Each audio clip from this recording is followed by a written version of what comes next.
Sebelum video dimulai, jangan lupa subscribe dan tekan tombol loncengnya.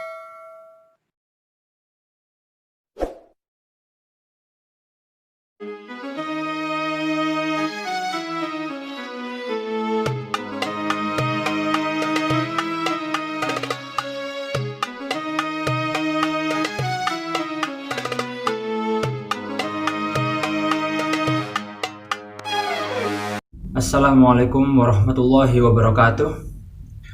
Bismillah, alhamdulillah, wassalatu wassalamu ala rasulillah Sayyidina maulana Muhammad bin Abdullah wa ala alihi wa sahbihi wa man wala ma ba'du.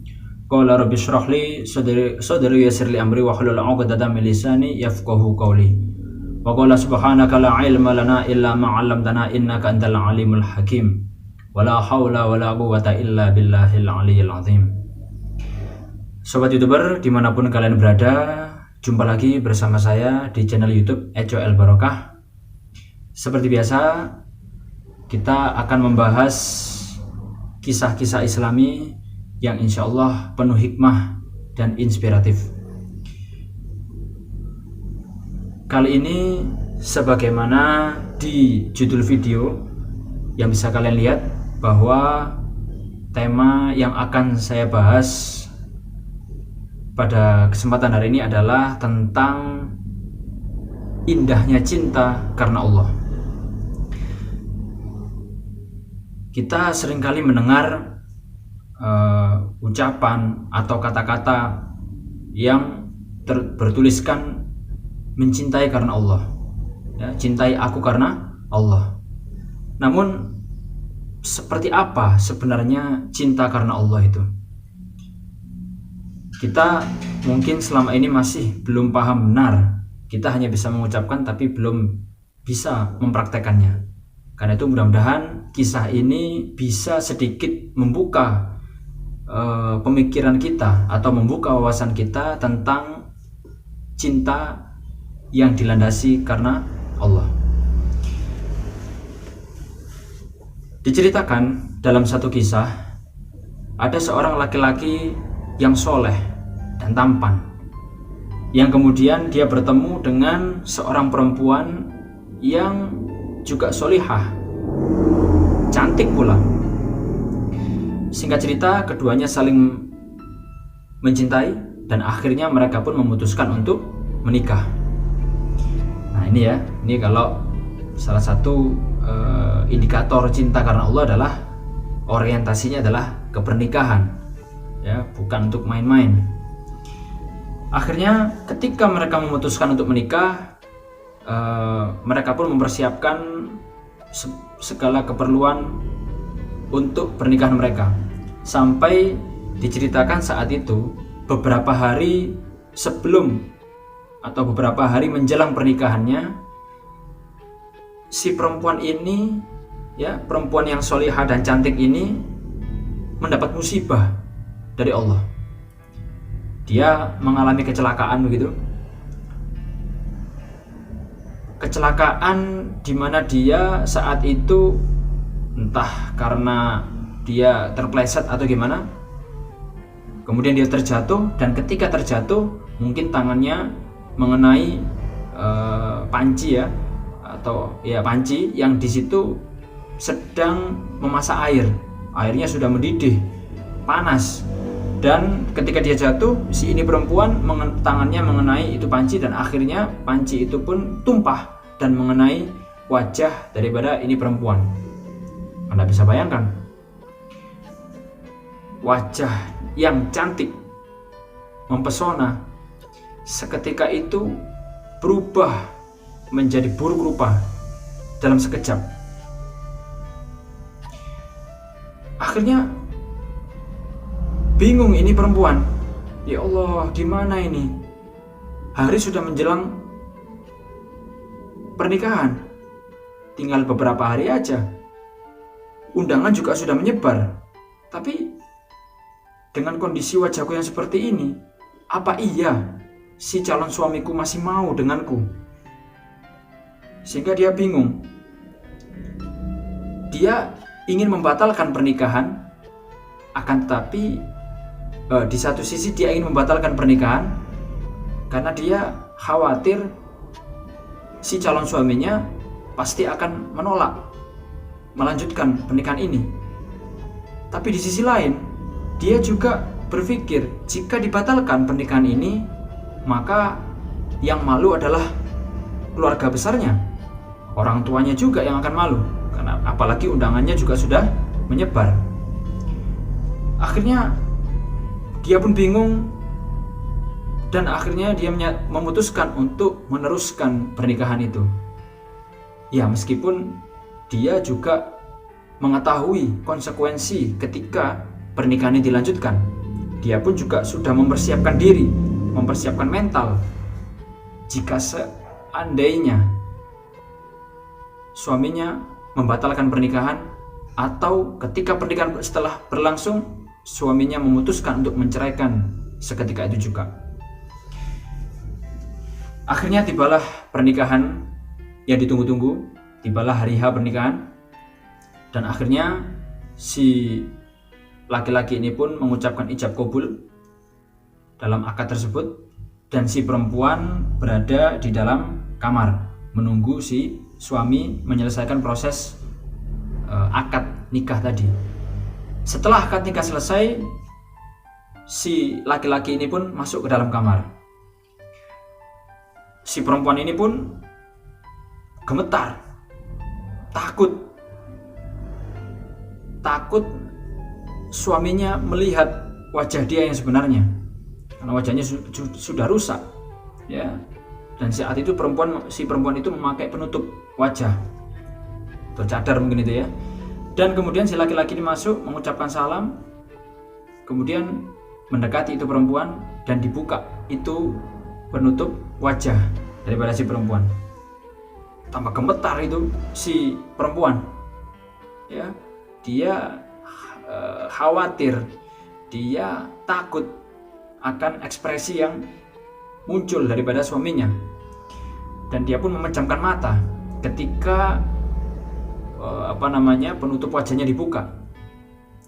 Tapi dia sudah siap, kalaupun saat itu juga dia akan diceraikan oleh suaminya. Akhirnya begitu dibuka oleh suaminya si penutup wajah ini, si suami justru malah mencium kening daripada istrinya. Kaget itu istrinya, ya, sambil memejamkan mata. Ini si perempuan ini kaget karena dia tidak mendengar jeritan atau teriakan, ya, sebagai bentuk ekspresi terkejut daripada suaminya. Tidak sama sekali, tidak mendengar itu. Seakan-akan tidak terjadi apa-apa, seakan-akan tidak ada apa-apa, ya. Akhirnya malah justru dicium itu istrinya. Akhirnya si perempuan ini antara takut dan penasaran. Akhirnya dia memberanikan diri membuka matanya secara perlahan, dan akhirnya dia bertanya pada suaminya, "Wahai suamiku, apakah kau tidak melihat sesuatu yang aneh pada diriku?" Suami pun menjawab, "Ketahuilah istriku, aku mohon maaf sebelumnya, karena beberapa hari sebelum menjelang pernikahan, aku mengalami musibah. Aku kecelakaan dan aku terjatuh dari kendaraan yang aku tunggangi." Kalau kendaraan saat itu mungkin kuda, ya. Terjatuh dari kuda, kemudian aku terjatuh, dan ketika aku terjatuh mengenai bagian saraf yang bersambung dengan mata, sehingga seketika itu aku menjadi buta. Jadi saat itu aku sudah tidak bisa melihat lagi setelah kejadian aku terjatuh itu. Mendengar hal itu, si istri pun merasa ada dua perasaan yang bergejolak dalam perasaannya. Di satu sisi, si istri ini merasa prihatin dengan musibah yang dialami oleh suaminya, sehingga dia menjadi buta. Tapi di sisi lain, si istri ini justru malah bersyukur. Dengan kejadian ini, akhirnya si suami tidak akan pernah tahu bahwa dirinya telah mengalami musibah yang menyebabkan wajahnya telah rusak. Karena seandainya suaminya tahu, mungkin si istri tadi akan diceraikan seketika itu juga. Akhirnya ya mereka pun hidup bahagia menjalankan hubungan rumah tangga sebagaimana rumah tangga pada umumnya, ya, sampai diceritakan mereka menjalani hubungan pernikahan mereka sampai 40 tahun. Dan kebiasaan mereka ya kemana-mana, karena suami ini tidak bisa melihat, akhirnya kemana-mana dituntun oleh si istri. Makan pun juga disuapi, ya. Seperti itulah kehidupan mereka, dan mereka menjalani sekali lagi dalam kurun waktu 40 tahun. Dan ketika sudah menjalani selama 40 tahun itu, diceritakan sang istri meninggal. Ketika sang istri meninggal, banyak orang yang datang ke makam daripada istri tersebut, si perempuan tadi, termasuk juga suaminya ada di sana. Suaminya pun terpukul dengan kematian istrinya, menangis dan berdoa kepada Allah dengan harapan si istri tadi diampuni semua dosa-dosanya oleh Allah. Dan itu berdoa lama dari situ sampai akhirnya orang-orang pun mulai meninggalkan kuburan tersebut atau tempat pemakaman tersebut. Tinggallah sang suami sendirian. Tapi sang suami tetap didampingi oleh saudara daripada pihak istri, karena tahu bahwa si suami ini tidak bisa berjalan sendirian karena buta, sehingga perlu nanti dibantu oleh saudara dari pihak istri. Namun anehnya, ketika sang suami tadi selesai berdoa, selesai mendoakan si istri tadi, si suami tadi tiba-tiba berdiri dan kemudian berjalan seperti orang normal. Kagetlah itu saudara daripada pihak istri tadi, yang dari tadi memang sudah menunggu, ya, si laki-laki tadi. Akhirnya mereka pun lari, ya, ada sekitar 2 orang itu lari untuk menggapai si laki-laki tadi untuk dipegangi biar gak jatuh, karena dia khawatir jatuh. Dipegangi, kemudian dia menyatakan, si laki-laki tadi menyatakan, udah, gak perlu dituntun seperti ini, biarkan aku jalan sendiri. Loh, jangan, nanti kamu jatuh, kata si saudara istri tadi. Enggak apa-apa, aku bisa jalan sendiri kok. Loh, tapi kan kamu buta, nanti kalau kamu jatuh gimana? Enggak, aku nggak buta kok, ya. Loh, maksudnya? Sebenarnya aku itu nggak pernah buta, ya. Dari dulu aku bisa melihat. Loh, maksudnya? Aku cuma pura-pura aja. Iya, maksudnya gimana? Jadi dulu ketika di awal pernikahan, ya, aku shock, aku terkejut ketika melihat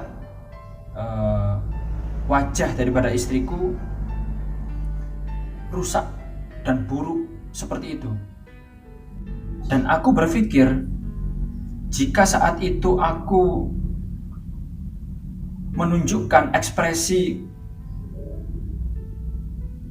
kekagetanku atau keterkejutanku terhadap wajah istriku, aku khawatir akan membuat istriku menjadi minder atau menjadi malu, dan akan hancur itu perasaan daripada istriku, karena aku tampan sedangkan istriku buruk rupa wajahnya. Sehingga saat itu seketika itu aku putuskan untuk berpura-pura buta, dengan harapan aku bisa menjaga perasaan istriku sehingga istriku tidak pernah malu bersanding denganku. Jadi selama ini aku sengaja berpura-pura buta selama 40 tahun hanya demi menjaga perasaan istriku. Baik, Sobat YouTuber dimanapun kalian berada, itulah tadi sekelumit kisah inspiratif yang bisa saya sampaikan pada video kali ini. Kurang lebihnya mohon maaf. Semoga bermanfaat bagi kita semuanya. Dan sampai jumpa pada video-video saya selanjutnya. Akhirul kalam, subhanakallahumma bihamdika, asyhadu an la ilaha illa anta, astaghfiruka wa atubu ilaik. Terima kasih. Wassalamualaikum warahmatullahi wabarakatuh.